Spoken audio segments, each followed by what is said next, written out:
Capítulo X Relações mediúnicas. O problema do relacionamento dos médios com os espíritos, com os frequentadores de sessões, com os companheiros de trabalho espírita e trabalho profissional, com o público em geral, com as instituições doutrinárias e particularmente com o seu meio familiar e os seus protetores e orientadores é de importância fundamental. Não obstante, tem sido negligenciado, acarretando dificuldades que seriam facilmente solucionadas à luz de uma investigação a respeito. O médium isolado ou solitário é um barco à deriva em águas desconhecidas e misteriosas. O médium ligado a uma instituição é um barco ancorado, cuja segurança aparente o impede de navegar. As águas doutrinárias são volumosas e instáveis como a do mar, e o barco mediúnico precisa acostumar-se a enfrentar os seus embates para revelar sua resistência, seu equilíbrio, sua potência e velocidade. No plano relativo em que vivemos, tudo depende de relações que só se processam na livre atividade. Jesus não teria podido andar sobre as águas nem aplacar a tempestade no mar se o seu barco mediúnico permanecesse ancorado no porto. A mediunidade oculta no recesso da família ou de um pequeno grupo de reuniões privativas torna-se rotineira e estéril. O médium centraliza as atenções e converte-se numa criatura mimada, considerada excepcional e por isso mesmo a salvo de erros e de críticas. Forja-se assim, em torno do médium, um círculo vicioso de reverência e adoração, de submissão supersticiosa, que o transforma num ídolo ou num oráculo infalível. Essa infalibilidade artificial não o beneficia, nem ao grupo, mas apenas aos espíritos sistemáticos ou mistificadores, que mais hoje mais amanhã poderão levá-lo à obsessão. No ambiente de beatice e temor assim formado, ele é, na verdade, uma vítima dos seus próprios adoradores. O espiritismo não é assunto privativo, e a mediunidade não se fecha em redomas de vidro. Sua função não é específica e giratória, mas aberta, ampla e dinâmica, destinada a expandir-se na multiplicidade das relações por todo o mundo. O médium solitário vive apenas em duas dimensões, a dimensão do espírito comunicante e a sua própria dimensão individual. Falta-lhe a dimensão social, sem a qual não há possibilidade de confronto de suas percepções e captações com a realidade tridimensional do mundo.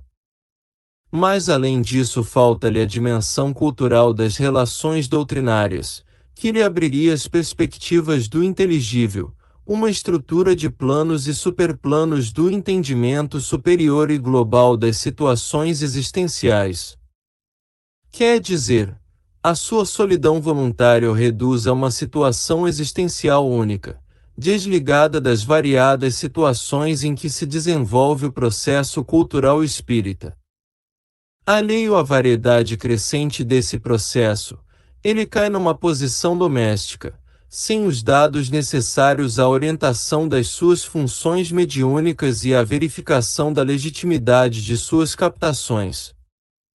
Nessa posição está exposto ao envolvimento das entidades mistificadoras, que desviarão facilmente as suas energias mediúnicas para o campo das confusões doutrinárias e, portanto, do aviltamento da doutrina.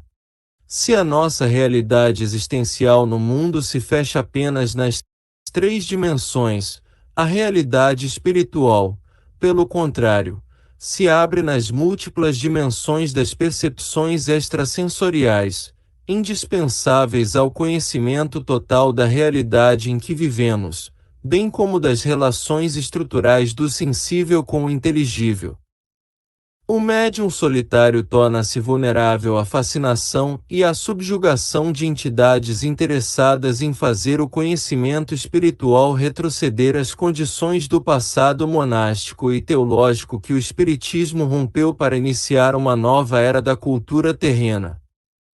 As relações sociais no espiritismo, em campo aberto, têm por finalidade o apoio recíproco de médios, estudiosos e pesquisadores dos fenômenos mediúnicos, para a troca de ideias e de experiências, de maneira a facultar o desenvolvimento de uma cultura espiritual desligada das superstições do passado obscurantista, em que o isolamento, orgulhoso das igrejas em relação ao avanço científico, separou a cultura religiosa da cultura geral.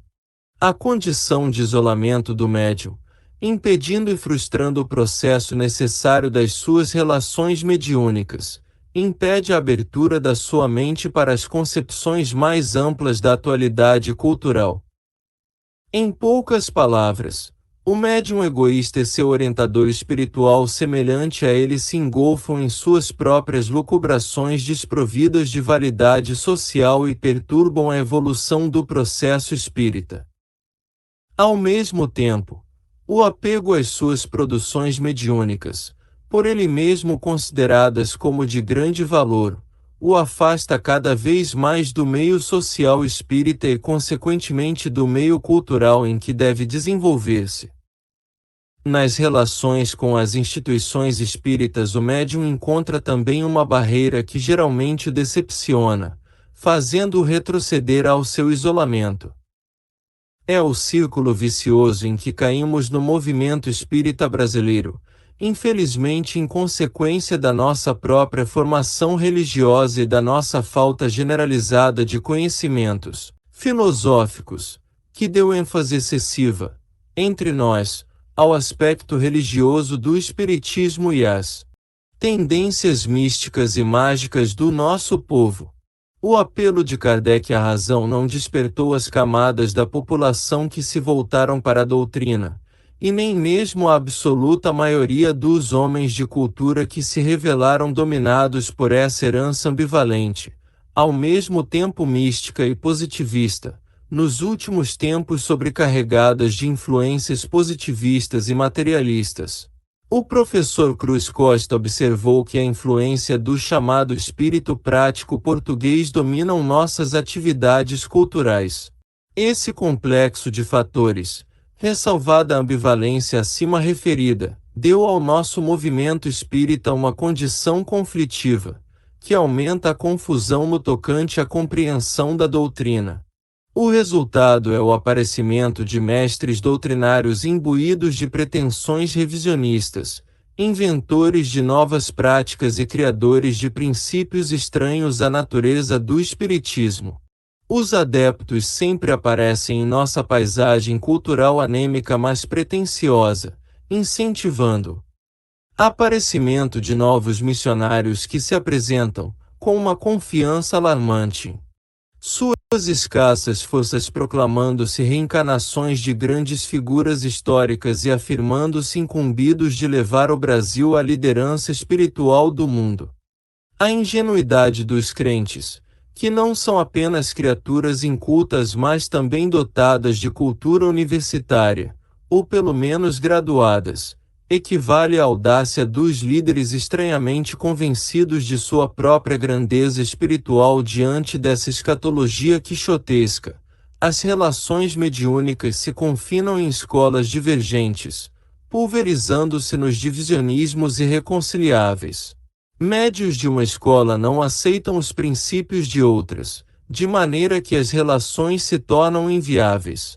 Contra essa situação sem perspectivas, lutam os grupos que defendem os fundamentos legítimos da doutrina, à espera de melhores dias.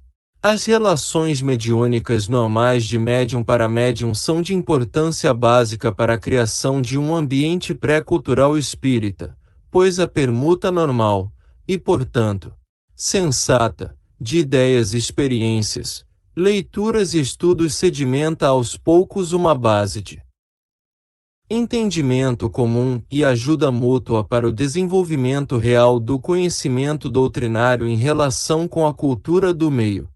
Por outro lado, as experiências de uns reforçam ou esclarecem as de outros, reforçando a confiança de todos nos princípios doutrinários e evitando a perniciosa proliferação dos líderes carismáticos. Felizmente essas relações existem, embora limitadas a alguns grupos que não se desviaram do bom senso, atraídos pelas supostas missões renovadoras. E graças a esses grupos e a um mínimo de publicações e editoras que procuram manter as obras fundamentais e algumas subsidiárias em circulação, sob a avalanche de publicações e livros desorientadores, que ainda podemos ter esperança de um futuro reajustamento da nossa situação doutrinária conturbada. As relações dos médios com o público, cada vez mais ansioso por ajuda e esclarecimento espirituais, são geralmente prejudicadas pelos preconceitos religiosos. As raízes místicas e mágicas da nossa formação religiosa levam as pessoas a encararem os médios como criaturas privilegiadas, dotadas de dons sobrenaturais.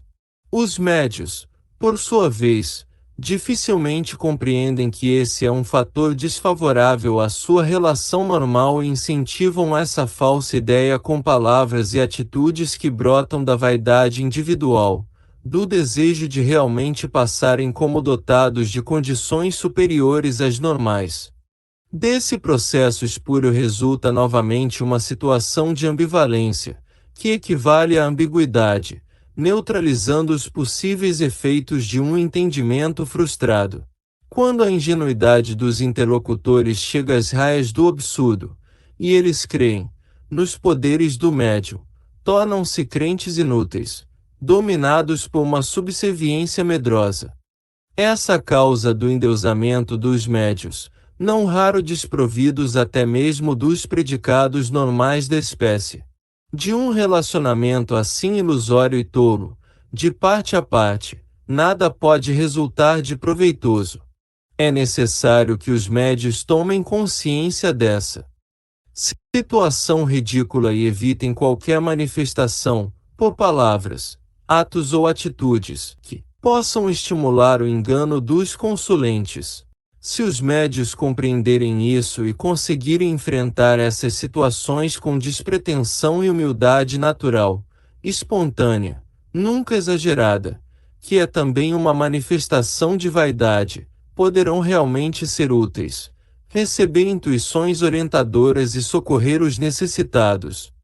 Com isso farão uma experiência nova e benéfica para si mesmos e darão não só a sua ajuda aos que o procuram, mas também a sua contribuição à causa espírita. Médios e pregadores ou expositores espíritas sem humildade, sem o devido conhecimento de suas próprias deficiências, são espantalhos no arrozal do espiritismo. Conquistam uma popularidade falsa, glória mentirosa e nada fazem de bem, nem a si mesmos nem aos outros. Seus sucessos são aparentes e efêmeros, mas a derrota moral que representam perdurará em seus espíritos, e em suas consciências para que o médium consiga superar essas dificuldades da relação com o público. É necessário que haja, primeiro, superado as dificuldades de suas relações com os espíritos. Enxameiam em torno dos médios espíritos pretensiosos, que desejam convertê-los em seus instrumentos de relação com os homens. Mas os espíritos sinceros e bons, devotados ao bem, também o socorrem. Se ele, porém, não houver treinado em silêncio, na meditação e na prece ou nas reuniões mediúnicas, os meios de livrar-se dos obsessores, não terá, na hora da prova, diante do interlocutor ansioso, muitas vezes suplicante, a possibilidade de fazê-lo. As relações do médium com os seus orientadores espirituais antecedem as suas relações com o público e determinam a natureza destas. Para auxiliar os outros, o médium precisa haver sido auxiliado pelos espíritos bons. Dessa maneira, os médios que realmente semeiam benefícios são aqueles que aprenderam a viver na intimidade dos seus protetores e amigos espirituais. A vaidade é sempre o maior empecilho a essa intimidade, pois os médios, em geral, mal saíram de uma obsessão, já se consideram emancipados, capazes de agir por conta própria, preparando-se assim para a nova obsessão. Kardec explica essas dificuldades com a maior clareza e precisão, mas os obsessores costumam soprar aos médios a ideia vaidosa de que Kardec se tornou artigo de museu, como se a verdade pudesse envelhecer. Deixando-se levar na onda das novidades, os médiuns aceitam indicações de livros atualíssimos, desdenhando o mestre e pagando caro esse desdém, não raro por toda uma existência que poderia ter sido útil mas tornou-se nula e prejudicial. No tocante aos espíritos obsessores e sofredores, as relações mediúnicas exigem muita atenção e cuidado de parte do médium. Os sofredores, por si mesmos, não oferecem perigo, mas podem ser utilizados pelos obsessores para transmitirem seu malestar ao médium. É necessário não repeli-los, mas esclarecê-los e orientá-los, orando por eles. Nos casos de persistência do espírito enfermo, o médium deve recorrer aos companheiros de trabalho para uma sessão em que a entidade possa comunicar-se. Os espíritos obsessores, mistificadores ou vingativos devem ser tratados com benevolência. Em todos esses casos o médium pode agir por si mesmo, doutrinando ele mesmo os perturbadores através de exortações e preces. Este problema é bastante conhecido e os médiuns dispõem de experiências a respeito. Mas o importante, e que poucos levam a sério, são as medidas preventivas que todo médium deve tomar quanto a essas aproximações incômodas. Elas podem ocorrer por vários motivos e de formas as mais variadas: simples atração da faculdade mediúnica, aproximação por causa de afinidade mental ou de preocupações do médium, laços afetivos de existências anteriores ou desta, ação de um espírito protetor para beneficiar o sofredor e assim por diante. No caso dos obsessores e mistificadores, pode ser para experimentar a firmeza do médium, por atração de seus pensamentos vaidosos ou maldosos, por motivo de ódios antigos, perseguição por motivos doutrinários, de parte de adeptos de seitas contrárias à doutrina, vingança relacionada com problemas do passado, desejo de arrastar o médium a outros caminhos espirituais, afastando do espiritismo e assim por diante. O livro dos médiuns esclarece bem este assunto. Aqui nos referimos indicando a variedade de motivações. É necessária a leitura do livro Obsessão de Kardec e pesquisas na coleção da Revista Espírita. Todos esses casos podem ser prevenidos pelo médium através de um comportamento regular na vida, dedicando-se aos estudos doutrinários sistemáticos para mais ampla compreensão das funções mediúnicas. As relações regulares e permanentes com os espíritos orientadores, no interesse de bem servir a todos os espíritos necessitados, de qualquer ordem, e particularmente a frequência às sessões, com inteira disposição de atender a todos os espíritos que dele se aproximarem. Um comportamento cristão em todas as circunstâncias e o interesse permanente pelo conhecimento doutrinário é o melhor preventivo para todas essas aproximações, que geralmente são oportunidades de serviço, despertando o médium para maior e melhor cumprimento de seus deveres mediúnicos. Quanto mais dedicado for o médium às suas obrigações mediúnicas, mais equilibrado se sentirá e mais apto a solucionar com facilidade os casos de perturbação. Evitar estados de inconformação, tristeza e aborrecimento, mantendo-se o mais possível na disposição de tudo encarar com naturalidade, confiança e fé, na certeza de que os poderes superiores velam pelas criaturas de boa vontade, mas sem otimismos ilusórios ou esperanças de privilégios pessoais no trânsito das experiências terrenas. A lei do amor rege o universo. Os que aprenderam a amar e perdoar, a orar e servir, não têm o que temer. No tocante às instituições doutrinárias, as relações mediúnicas envolvem graves problemas de ordem moral. Cabe às instituições a representação da doutrina no plano social. As práticas religiosas do Espiritismo levam o povo a considerá-lo como simplesmente uma religião, enquadrando nas exigências formais do sistema igrejeiro. Uma federação é uma espécie de catedral e um centro espírita é uma igreja. Consequentemente, são lugares sagrados em que pontificam os expoentes da religião e de onde flui a doutrina pura e sem mácula. Os médiuns são geralmente considerados como sacerdotes do culto espírita e muitos deles se convencem disso com muito entusiasmo. Disso resulta um clima de submissão sagrada dos médiuns e dos centros e grupos às federações espíritas, violando os princípios doutrinários de liberdade e autodeterminação, sem o qual não existiria responsabilidade própria das instituições menores. As entidades federativas são as primeiras a se convencerem disso e passam a dominar o meio doutrinário. A falibilidade dos homens pode levar uma federação a cometer deslizes doutrinários graves ou a endossar mistificações evidentes que, sob o prestígio federativo, inundam o meio espírita, radicam-se nele e produzem sérias lesões na estrutura equilibrada e lógica da doutrina, deformando-a a ponto de torná-la ridícula.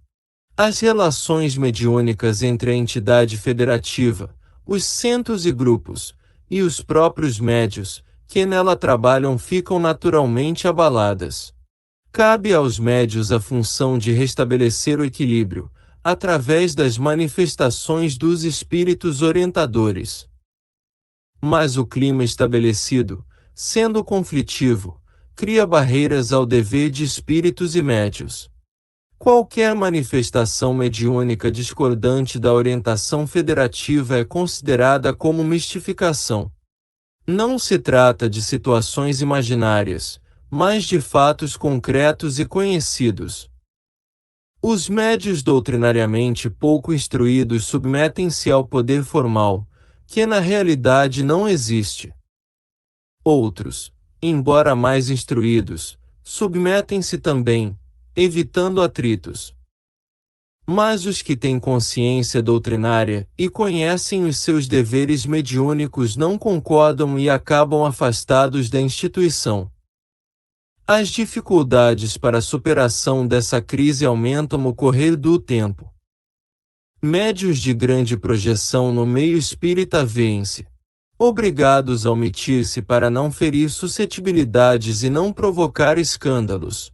A mediunidade é ferida de morte em sua função esclarecedora e orientadora. Os interesses humanos se sobrepõem aos interesses espirituais, estabelecendo a censura das manifestações mediúnicas. Foi assim que o culto pneumático do cristianismo primitivo, em que o pneuma, espírito em grego, foi sufocado pelas decisões conciliares da Igreja de Roma, que se amparava no poder terreno do Império Romano. O espírito deixou de soprar, mas os poderes e a autoridade dos formalismos e das convenções assenhorearam-se do cristianismo e o deformaram totalmente. Quando as vozes do céu falavam, os médios eram sacrificados em nome do Cristo. Joana 500 Sac, soprada pelas vozes espirituais, foi excomungada e depois queimada viva na fogueira inquisitorial. Os médios atuais, ainda amedrontados pelo poder dos homens, parecem ver nas instituições espíritas, desviadas de seus deveres doutrinários, a ameaça das fogueiras. Esta parábola real, que não se constitui de figuras imaginadas, mas de fatos históricos, deve ser meditada pelos médios que desejam cumprir os deveres da moral mediúnica. Podemos medir a legitimidade dos médiuns e de suas comunicações pelo grau de consciência que revelam no desempenho do mediunato em momentos como esse. O mais grave dessas omissões é que a maioria delas decorre de interesses mundanos, o medo de ser excluído da instituição, o desejo de brilhar como elemento de destaque e assim por diante. A falta de convicção e de coragem de médiuns e dirigentes tornou avariado e suspeito nosso sistema de comunicações mediúnicas. Precisamos proceder urgentemente a uma revisão do sistema, para pelo menos descobrirmos as mensagens que a censura impugnou. Elas devem conter valiosas lições de moral mediúnica, que seriam injeções restauradoras de energias gastas no esforço penoso das omissões. A posição do médium na família é quase sempre conflitiva.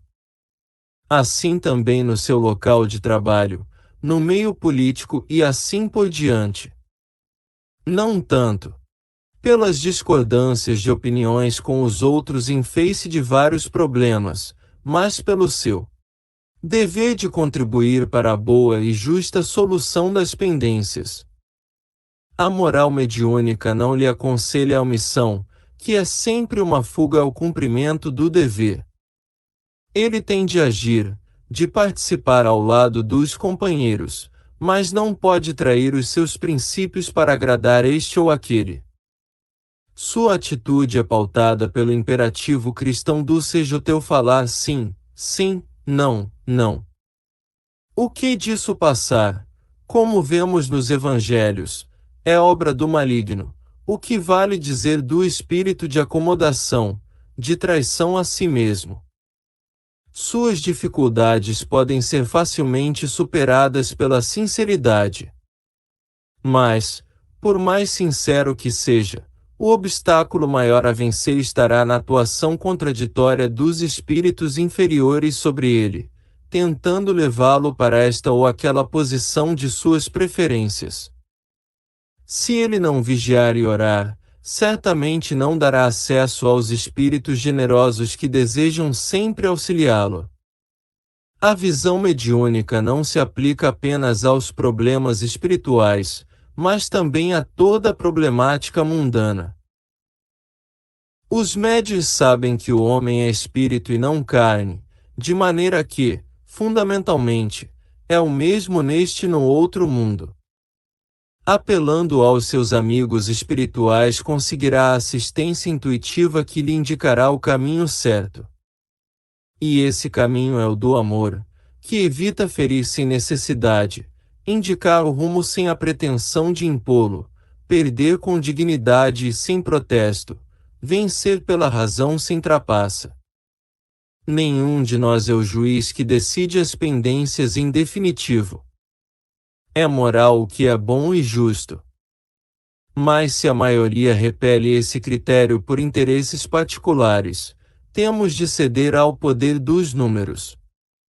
Saber tolerar a vitória da imprudência não é fácil, mas se fizermos o que nos cabe, nossa consciência não será conturbada.